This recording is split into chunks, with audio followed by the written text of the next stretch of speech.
में 3 दिन पहले भगवत सत्संग सनातन राष्ट्र सम्मेलन का आयोजन किया गया और इसकी शुरुआत की गई। इस आयोजन से पहले ओड़ा मझीवाड़ा विधानसभा क्षेत्र के विधायक प्रताप सरनाइक ने बाकायदा प्रेस कॉन्फ्रेंस करके ये बताया था कि 28, 29 और 30 सितंबर को इस पूरे सम्मेलन में कई साधु संतों का आगमन होने वाला है। उन्होंने ये भी बताया था कि अनिरुद्धाचार्य महाराज मीरा भाईंदर आने वाले हैं और वो इस सत्संग को पूरा करेंगे, यानी 3 दिन उनकी कथा चलेगी। इसी के साथ साथ वो ये भी कहते हुए नजर आए थे कि 30 तारीख को सीएम का आगमन होने वाला है। आज यानी 30 सितंबर को सीएम इस सत्संग में आए, न सिर्फ शामिल हुए बल्कि मंच पर उपस्थित जितने भी साधु संत थे उनका सम्मान किया, उनका आदर सत्कार किया। इसके अलावा अपने भाषण में सनातन धर्म को लेकर वहीं दूसरी तरफ विपक्ष पर भी निशाना साधते हुए वो साफ तौर पर नजर आए। अपने भाषण में उन्होंने किन किन बिंदुओं को अंकित किया है, क्या क्या कहा है, सब कुछ आपको सुनाते हैं। देखिए ये वीडियो। हमारे महाराष्ट्र की भूमि में आप यहाँ पर पधारे हैं। मी आपल्या सगळ्यांच्या वतीने या जगद्गुरु शंकराचार्य आणि सर्व मान्यवरांचं मनापासून स्वागत करतो, मनापासून धन्यवाद देतो। मैं महाराष्ट्र की जनता की ओर से, महाराष्ट्र के सरकार की ओर से हमारे जगद्गुरु शंकराचार्य स्वामी श्री सदानंद सरस्वती जी, जगद्गुरु शंकराचार्य स्वामी श्री अभिमुक्तेश्वरानंद सरस्वती महाराज जी और सभी लोगों का मैं तहे दिल से स्वागत करता हूं, हृदय से स्वागत करता हूं। भागवत सत्संग सनातन राष्ट्र में सम्मिलित सभी महानुभाव और सभी मान्यवरों का भी मैं स्वागत करता हूं। और मैं इतना ही कहूंगा, यहां हिंदुत्व का जागरण शुरू है। हर तरफ भगवामय वातावरण है। जय श्री राम का नारा सख्य लग रहा है, गूंज रहा है। जय श्री राम, जय श्री राम, जय जय श्री राम। मुझे एक पल लगा जब मैं पहले यहाँ पर पहले आया तब, कि जैसे हम अयोध्या में हैं। अयोध्या के पावन नगरी में एक पुण्य भूमि में हम जाते हैं तब एक अलग महसूस होता है, एक श्रद्धा, भक्ति, एक कंपन। और आज भी वही यहाँ पर महसूस हो रहा है। हमारे तुकोबा माऊली ने कहा है, साधु संत येती घरा तोची दिवाळी दसरा। इसका मतलब है, अर्थात जब साधु संतों का घर में आगमन होता है तो वही पल दीपावली और दशहरा के समान हमारे लिए होता है। और इसलिए आप लोग यहाँ आए हैं। हमारे जो अनिरुद्धाचार्य महाराज भी नीचे बैठे हैं, उनकी भी कथा चल रही है। आज यहाँ नवरात्रि के पहले ही दशहरे का माहौल बन गया है। 2 दिन बाद नवरात्रि शुरू होने जा रही है। मीरा भाईंदर वासियों को मैं अभी से ही शुभकामनाएं देता हूं, बधाई देता हूं।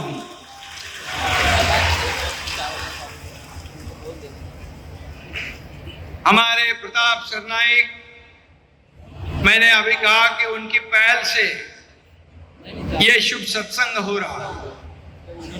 3 दिन से एक कार्यक्रम में हजारों की तादाद में सब लोग यहाँ आ रहे हैं और प्रवचन सुन रहे, राम लल्ला की जय जयकार कर रहे, श्री कृष्ण भगवान की जय जयकार कर रहे।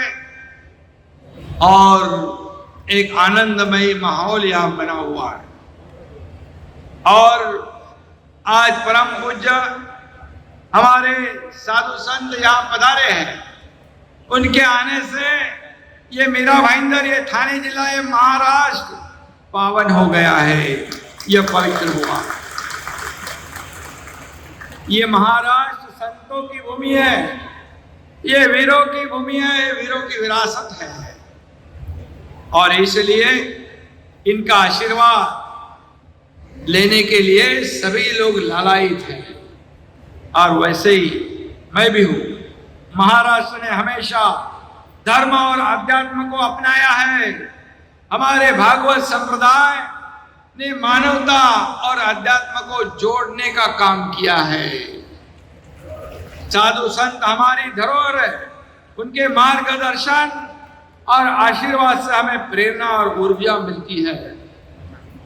मैं भले मुख्यमंत्री हूँ, हमारे मंत्री है, हमारे सांसद है, हमारे विधायक है, लेकिन राजनीति का अधिष्ठान आपके धार्मिक और आध्यात्मिक अधिष्ठान से नीचे है। आपकी धरोहर हमसे ऊपर है।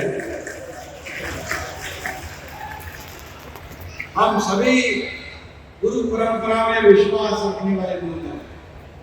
अब हिंदू हृदय सम्राट हमारे बाबा साहेब ठाकरे जी और धर्मवीर आनंदीगे साहब की छत्र छाया में हम लोगों ने यहाँ पर समाज कार्य शुरू किया और कट्टर हिंदुत्ववादी धर्मवीर के सानिध्य में हमारा पूरा जीवन और समाज यात्रा शुरू हो गई है। एक सच्चे धर्मवीर का शिष्य होने नाते मुझे भी अभिमान है, मुझे भी गर्व है, मुझे भी फक्र है। उन धर्मवीर का नाम है आनंद दिगे साहब। और दिगे साहब के समय में बहुत से साधु संत आते थे, कुंभ मेला में जाते थे, सभी जगह पहुंचते थे और उन्हें भी बड़ा मान सम्मान मिलता था और संतों को बड़ा मान सम्मान धर्मवीर आनंद दिगे जी दे रहे थे। और इसीलिए हमने धर्मवीर आनंद दिगे और बाबा साहेब ठाकरे जी का मार्ग अपनाया है। उनके विचारधारा को आगे बढ़ाने का काम हम कर रहे हैं। और इसीलिए यह मैं कहूँगा कि बाबा साहेब ठाकरे जी के विचार को आगे ले जाना हमारे लिए एक कर्तव्य का रास्ता बन चुका है। और इसलिए हमने बताया है, दिखाया है। हमारे धर्मवीर आनंद दिगे जी के ऊपर एक धर्मवीर की फिल्म भी बनाई है। उसमें उनके पूरे जीवन चरित्र को हम एक फिल्म में नहीं दिखा पाएंगे। एक से दूसरा हुआ, दूसरे से तीसरा होगा, पता नहीं कितने होंगे। और इसलिए हाँ, यहाँ पर 4 साल पहले कोरोना का संकट था। यहाँ पर लोग मृत्यु से जूझ रहे थे और पालघर के इलाके में 2 साधुओं की हत्या हुई थी। बहुत ही दुर्भाग्यपूर्ण बात थी। लेकिन मैं अभी कहूंगा, हमारे राज्य में एक भी साधु संत के बाल को हाथ लगाने की हिम्मत कोई नहीं कर पाएगा।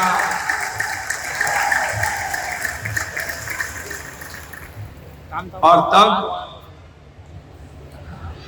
उस समय के सत्ताधीश चुप्पी साधे बैठे और कई ऐसे मौके और कई ऐसी घटनाएं हुई जो हिंदुत्व और बाबा साहब के विचार को तोड़ मरोड़ने की कोशिश हो रही थी। और इसीलिए मैंने ये मार्ग अपनाया जो हिंदू हृदय सम्राट बाबा साहेब ठाकरे जी और दिगे साहब के विचारधारा को आगे बढ़ाना। और इसलिए आम जनता जो है उसके दिल की सरकार लाने का काम हमने किया। हम कुर्सी की लालच में नहीं, जनता की सेवा करने के लिए सरकार बनाई है। हमें क्या मिला, इससे हमने समाज को क्या देना है, हमें राज्य को क्या देना है, हमें देश को क्या देना है, यही मकसद हमारा है और यही विचारधारा हमारी है। और सनातन धर्म की रक्षा करना यह भी हमारी जिम्मेदारी है।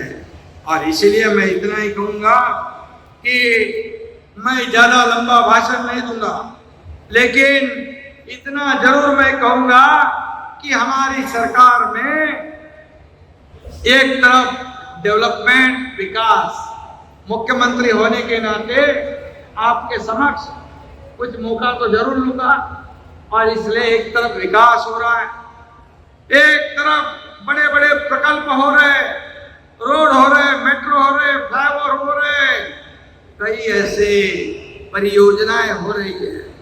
दूसरी तरफ हमारे उद्योग मंत्री यहाँ पर है। सबसे ज्यादा इंडस्ट्री आज महाराष्ट्र में आ रही है। ये भी बहुत बड़ा सुकून क्या कहते हैं उसे, कि ये हमारे राज्य को इंडस्ट्री फ्रेंडली स्टेट कहते हैं। और दूसरी तरफ कल्याणकारी योजनाएं, मुख्यमंत्री लाडली बहन योजना, ये बहुत ही लोकप्रिय हो गई। लड़कियों को मुफ्त में शिक्षक, प्रोफेशनल एजुकेशन देना, किसानों के लिए अनेक निर्णय लेना, युवाओं को नौकरी देना, उन्हें अप्रेंटिसशिप का स्टाइपेंड देने वाली ये महाराष्ट्र देश में पहली सरकार है। और इसलिए मैं इतना ही कहता हूं कि मैं अपने आप को सीएम मीन्स चीफ मिनिस्टर नहीं, सीएम मीन्स कॉमन मैन समझता हूं।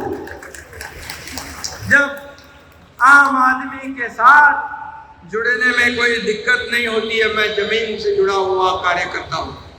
और इसलिए मुझे आज बहुत ही खुशी है कि हमारे सरकार के कार्यकाल में कई ऐसे निर्णय हुए जो लोगों के हित में थे, हमारे माता बहनों के, हमारे युवाओं के, हमारे किसानों के। और हमारे राज्य में बताओ, किसी भी माँ बहनों के ऊपर आग उठाकर किसी ने देखा, अन्याय अत्याचार किया, उसे फांसी की सजा होनी चाहिए। सरकार की भूमिका मराठी में कहते चुकीला माफी नहीं। और इसलिए हमारे राज्य में सब विभाग के, सभी जाति पाति के सभी लोग रहते हैं और हम एक हमारे सनातन धर्म की रक्षा करना हमारा कर्तव्य है, हम निभाते हैं। मैं यहाँ पर स्वामी जी, आप अभिमुक्तेश्वरानंद सरस्वती जी आने से पहले हमारे स्वामी जी सदानंद सरस्वती जी शंकराचार्य जी ने भी ये गौ माता के बारे में कहा कि गौ माता की रक्षा होनी चाहिए। गौ माता हमारी राज्य की, कहते हैं लोग, राज्य के पशु पक्षी की एक पहचान होती है। तो गौ माता की रक्षा करना ये हमारा फर्ज है, जिम्मेदारी है। और मैं ये भी कहूँगा कि जो हमारे शंकराचार्य जी, सदानंद सरस्वती जी ने भावना व्यक्त की और हमारे अभिमुक्तेश्वरानंद सरस्वती महाराज जी ने कहा कि आप यहाँ पर राज्य की जैसे पहचान होती है, पशु प्राणी माता सबसे, तो राज्य की माता के रूप में गौ माता को विशेष दर्जा देने की आवश्यकता है। और मैं इतना ही कहता हूं, मुझे खुशी है कि राज्य माता, गौ माता को दर्जा देने का सौभाग्य हमें प्राप्त हुआ है। और इसलिए गौ रक्षा होगी, गौशाला जो है उसे अनुदान होगा, और हर हमारी गाय जो है हमारी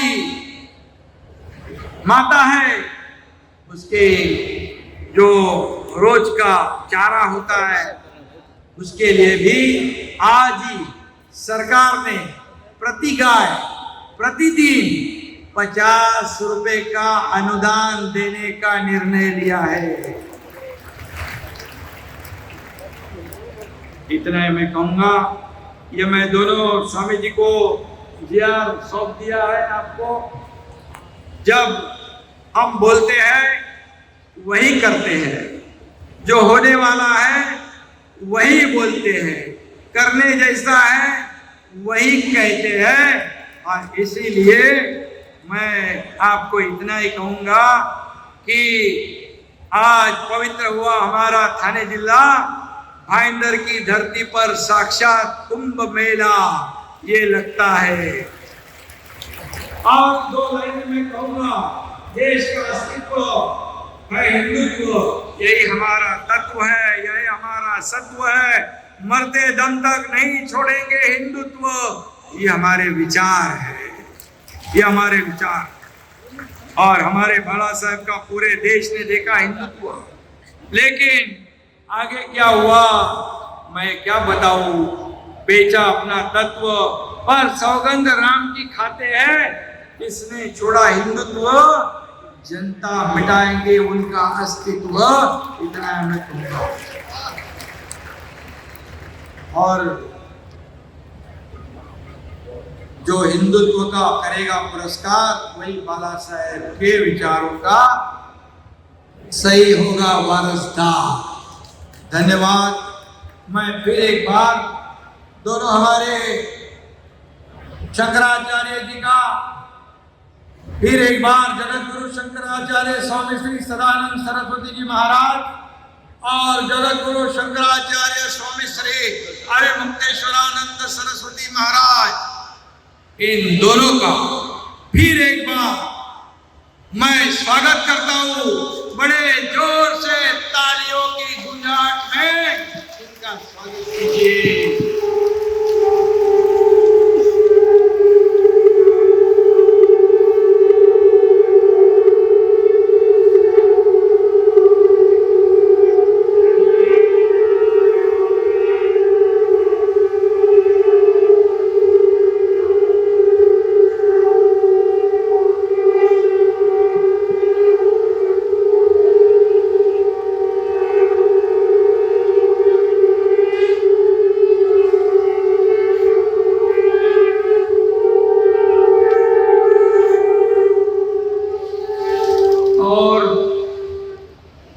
जिन्होंने 3 दिन लगातार यहाँ पर हमारा श्री कृष्ण कथा प्रवचन दिया, वो प्रवचनकार अनिरुद्धाचार्य महाराज, उनका भी मैं तहे दिल से स्वागत करता हूँ अभिनंदन। और बाकी सभी लोग जो है कि स्वामी श्री वासुदेवाचार्य विद्याभास्कर जी भी थे, गोविंद गिरी जी महाराज भी थे, सभी लोगों को मैं धन्यवाद देता हूँ। और सभी लोगों को, हमारे गजानन जोतकर गुरु जी वो भी है, सभी लोगों का मैं स्वागत करता हूँ। और मैं स्वामी जी को इतना ही कहूँगा कि इस महाराष्ट्र की जनता के जीवन में बदलाव आ जाए, सुख समाधान आनंद आ जाए, उनके जीवन में परिवर्तन आ जाए और पूरा महाराष्ट्र सुखी हो जाए। इतना ही आपसे मैं गुजारिश करता हूँ और धन्यवाद। जय हिंद, जय महाराष्ट्र, जय श्री राम, जय श्री राम, जय जय श्री राम। जय श्री राम। प्रताप सरनाईक जी को फिर एक बार मैं बहुत बहुत शुभकामनाएं देता हूँ। इतने बड़े बड़े महंत स्वामी जी शंकराचार्य को यहाँ पर लाना और हमारे मीरा भाईंदर वासियों को आशीर्वाद दिलाना, ये काम आपने किया है, इसलिए आपको भी धन्यवाद। जय हिंद, जय महाराष्ट्र।